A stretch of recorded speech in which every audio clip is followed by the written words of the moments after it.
নমস্কার বন্ধুরা, স্নেহা গার্ডেনে সবাইকে স্বাগত। বন্ধুরা, আজ আমি ছাদ বাগানে কয়েকটা টমেটোর চারা রোপণ করব। কিছু টমেটো হচ্ছে আমার শীতকালীন টমেটো, এগুলো অনেক আগে রোপণ করেছিলাম একদম শপিং ব্যাগের মধ্যে, বিভিন্ন আবর্জনার মধ্যে। ভিডিওটা আছে দেখবেন। তো প্রচুর টমেটো হচ্ছে, লিকুইড খাবার প্রয়োগ করছি। তো আজকেও কয়েকটা চারা রোপণ করব, সেগুলো আবর্জনার মধ্যেই করব। কিছু আবর্জনা জমিয়েছি, বিভিন্ন প্যাকেট, তারপর কিছু গাছের ডালপালা, এগুলো। কারণ আবর্জনার মধ্যেও গাছ হয়, এগুলোর মধ্যে বিরাট একটা শক্তি রয়েছে। কারণ আমরা বাড়ির আশপাশে ঝোপঝাড়ে যেখানে মৃত্তিকার আবর্জনা ফেলি, সেখানের মধ্যে দেখবেন আশেপাশে বেশ বড় বড় গাছ হয়। তো আমিও সেভাবে আবর্জনা জমি আবর্জনার মধ্যেই গাছ করছি, প্রত্যেকটা গাছই হচ্ছে এবং প্রত্যেকটা ভিডিওতে আমি দেখাচ্ছি। তো আজকেও দেখাচ্ছি কী করে টমেটো গাছগুলো করছি, এবং ভিডিওটা প্রথম থেকে শেষ পর্যন্ত দেখবেন, তাহলে বুঝতে পারবেন। পুরো দেখিয়েছি অনেক আগেও, বীজ থেকে করা, বেশ বড় হয়ে গেছে, ফুল চলে আসছে। এখনই আমাকে রোপণ করতে হবে। আর এদিকে আছে দুটো ক্যাপসিকামের চারা, ক্যাপসিকাম রয়েছে, এই দুটো আমি বসাবো। তো টমেটো গাছগুলো এখান থেকে উঠিয়ে আমি বস্তার মধ্যেই করব। তো কী দিয়ে রোপণ করবো সেটা একটু দেখাই। আমি সবসময় আবর্জনা দিয়েই করি, প্রত্যেকটা ভিডিওতে দেখাচ্ছি। ফেলে দেওয়া জিনিস ব্যবহার করছি, তো আজকেও সেই ফেলে দেওয়া জিনিসই। এই যেখানে এতটুকু আবর্জনা জমেছে আমার, কারণ আমি কিছু ফেলি না, সব রেখে দিই। তো এখানে রয়েছে পেপার, কাগজ, এগুলো সব গিফটের প্যাকেট সবই আছে এখানে। এই প্যাকেটগুলো রেখে দিই আমি। তারপরে শুকনো কিছু গাছের ডাল, যেগুলো ডাল এগুলো রয়েছে, এগুলো নিচের দিকে দিয়ে দিব। কারণ এগুলো দিয়ে আমি ছাই বানাতাম। তো ছাই আমি এখন এক জায়গা থেকে কালেকশন করছি, তাই আর ছাই বানাচ্ছি না। কারণ এরকম ডাল, নরম গাছের ডাল ফাল দিয়ে আমার ছাই বানালে ছাইটা খুব ভালো হয়। কারণ এগুলোর মধ্যে কার্বনটা কম থাকে, ছাইটা বেশি থাকে, অঙ্গারটা কমের। তো ছাই যেহেতু বানাচ্ছি না, তো এই কাঠগুলো আমি এখন দিয়ে দেবো গাছের নিচে। তো রোপণ করো বস্তার মধ্যেই। তো এতটুকু জমেছে, এই প্লেটগুলোও দিয়ে দেবো, কারণ এগুলো জমে গেছে, ফেলে না দিয়ে। তারপর এখানে একটা বাক্স রয়েছে, এই যে বাক্সটা, এটাও দিয়ে দেবো। এগুলো সমস্ত কিছু নিচের দিকে দিয়ে, তারপর রয়েছে আজকের কিচেন ওয়েস্ট, এটা আজকে রান্নাঘর থেকে বেরিয়েছে এগুলো, এটা আর দুদিনকার জমানো, এগুলো দিয়েই আমি রোপণ করব। তো নিয়ে নিচ্ছি 5টা বস্তা। এখানে একটা বস্তা আছে, এই যে বস্তা। এখন যদি টমেটোটা আমি রোপণ করি, তাহলে ফেব্রুয়ারি মাস, মার্চ, এপ্রিল, মে মাস পর্যন্ত আমি পাবো, মে জুন পর্যন্ত। এই যে বস্তাটার মধ্যে নিচের দিকে দিয়ে দিয়েছি কাঠের টুকরো কতগুলো, আর ডিমের এই যে কার্টনটা দিয়ে দিয়েছি। তারপর একটা প্যাকেট দিয়ে দিয়েছি গিফটের। তারপর দিয়ে দেবো আমি সবজির খোসা, আজকের কেটে দিয়েছি, আমি সব দিয়ে দিলাম। এখন দিয়ে দেবো আমি কিছু আবার কাগজ দেবো। তারপর দিয়ে দেবো এই কাগজগুলো, এগুলো আবার দিয়ে দিচ্ছি বস্তার মধ্যে। এগুলো সব চেপে চেপে দিয়ে দিব, দিয়ে তারপর একটু মাটি দেবো, দিয়ে তারপর গাছটা বসিয়ে আবার দেখাই। তো সবজির খোসাটা দেওয়ার পর এগুলো দিয়ে দিয়েছি। এখন আমি এখান থেকে আমার এই মাটিগুলো, এগুলো সব আবর্জনা মিশ্রিত মাটি, অন্য বস্তায় ছিল, এটা ঢেঁড়স গাছ ছিল এগুলোর মধ্যে, ঢেঁড়স গাছের মাটি, এটা রাবিশযুক্ত মাটি, এগুলো আমি দিয়ে দেবো। কারণ ভালো মাটি আমার নেই, আবর্জনা দিয়ে আমি করব। এই যে বস্তা রয়েছে এখানে, আরও সব টমেটো গাছের আমি করবো, এগুলো সব দিয়ে দিচ্ছি।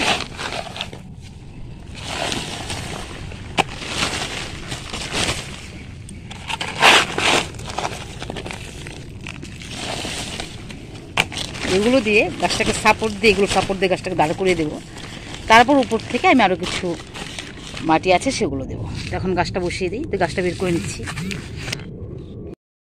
তো এখন এখান থেকে গাছটা বের করি, উপরে ঢেলে দিচ্ছি, ঢেলে আমি মাটিটা আরও বসে যাবে।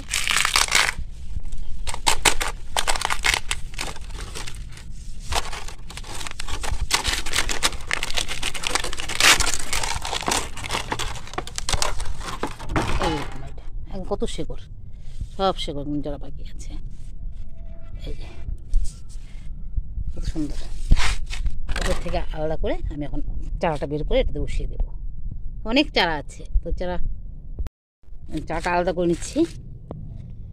যেগুলো বেশ বড় বড় সেই চারাটা আগে বসাই, একদম শক্ত হয়ে লেগে আছে, উঠানো যাচ্ছে না।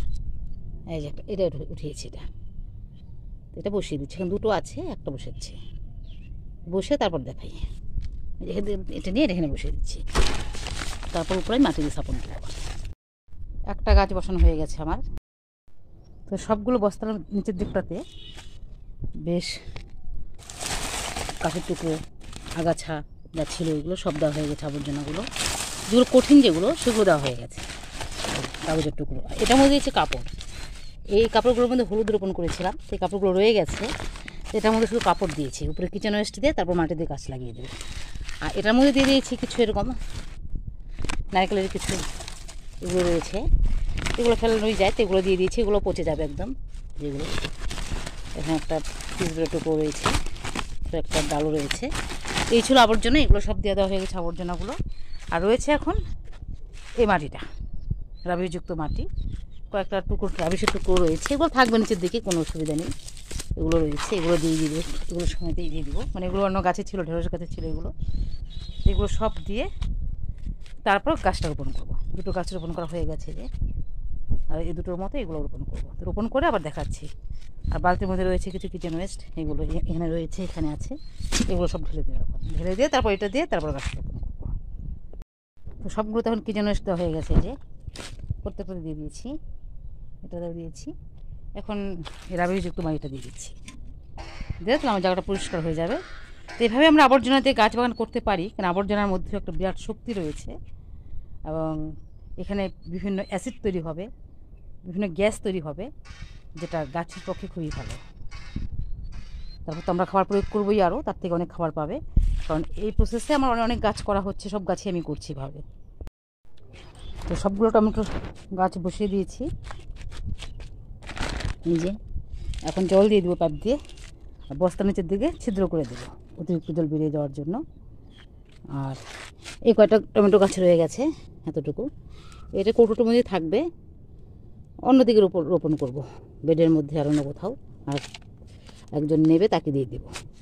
আর এই লঙ্কা গাছ এতটুকু বেরিয়েছে, ক্যাপসিকাম, লঙ্কা বলতে ক্যাপসিকাম।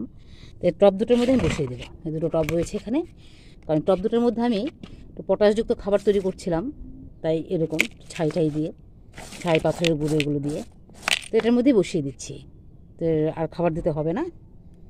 নিচের দিকে ড্রেনেজ ব্যবস্থা করাই আছে, বড় বড় পাথর দেওয়া আছে। সবের মধ্যে গাছগুলো বসিয়ে দিয়েছি। এখানে 3টা বসিয়ে দিয়েছি, বড় হলে অন্য জায়গায় আলাদা করে দেবো। এখানেও তাই, এখন কোনো পাত্র নেই হাতের কাছে। আর এই ছিল আজকের ভিডিও। এখন জল দিয়ে দিচ্ছি, জায়গাটা একদম পরিষ্কার হয়ে গেছে। আবার এখানে আবর্জনা জমা করব, জমা করে তারপর নয়নতারা ফুলের গাছ, আরও অন্যান্য ফুলের গাছ আমি বসাবো, গরমের যেগুলো। পাইপ দিয়ে জল একদম ভালো করে ভিজিয়ে দেবো, গাছটা একদম ভালো ধুয়ে দেবো। তারপর এখানেই থাকবে এগুলো। পরবর্তীতে আবার একটু মাটি প্রয়োগ করতে হবে, উপর দিক থেকে খাবার প্রয়োগ করতে হবে। তো গাছগুলো কীরকম থাকে সেটা আবার দেখাবো।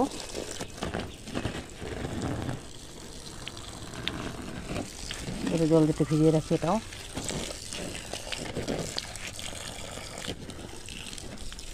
তো এই ছিল আজকের ভিডিও, দেখা হয় পরবর্তী ভিডিওতে। এবং গাছগুলো কেমন থাকে সেটা আবার দেখাবো পরবর্তীতে।